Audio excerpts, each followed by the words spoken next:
السلام علیکم ناظرین، آج ہم آپ کو بہت ہی خوبصورت ایک بات بتانے والے ہیں۔ ویڈیو کو بغیر سکپ کے اینڈ تک لازمی دیکھیے گا۔ شرک سے اجتناب۔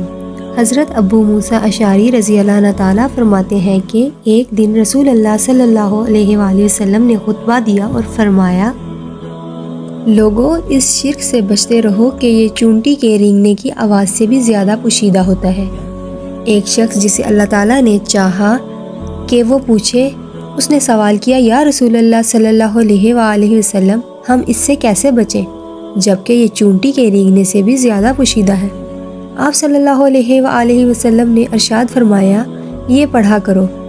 ترجمہ: اے اللہ، ہم آپ سے پناہ مانگتے ہیں اس شرک سے جس کو ہم جانتے ہیں، اور آپ سے معافی مانگتے ہیں اس شرک سے جس کو ہم نہیں جانتے۔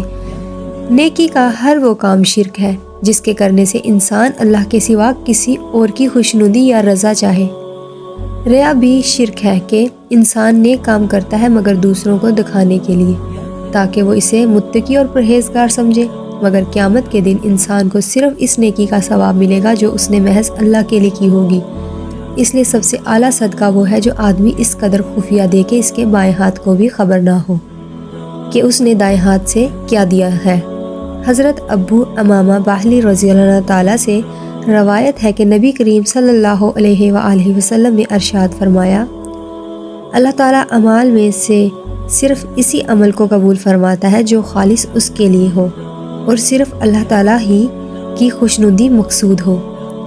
آخرت میں حساب کے وقت لوگوں کے ڈھیروں نیک اعمال ضائع سمجھے جائیں گے، دوسروں انسانوں کو دکھاوے کے لیے کیے گئے ہوں گے، اسی لیے ریا کو بھی شرک کہا گیا ہے۔ ویڈیو اگر پسند آئی ہو تو اسے لائک اور شیئر کیجیے اور کمنٹ میں اپنی رائے ضرور دیجیے۔ شکریہ۔